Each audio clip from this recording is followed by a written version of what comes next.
Lacetti 1.8 mashinamiz. Bu mashinaga qilgan ishimiz 2 xil rejimda ishlaydigan, pultda ishlaydigan gulshitr qo'yib berganmiz va pavkdan keyingi pon trassani qilib berganmiz. Hozir bir ko'rsatib o'tamiz.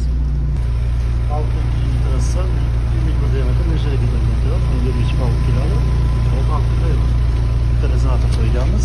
Trassani 1 diametr to'qganmiz. Akkuratli qilib, chiroyli qilib.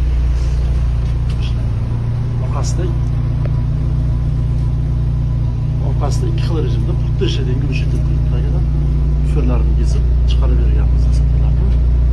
Qurishlaringizni akkuratli qilib, chiroyli qilib, hozir ishlashini ko'rsatamiz.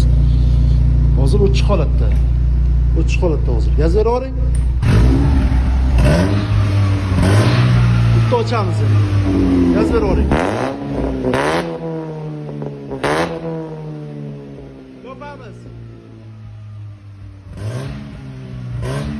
Ochamiz.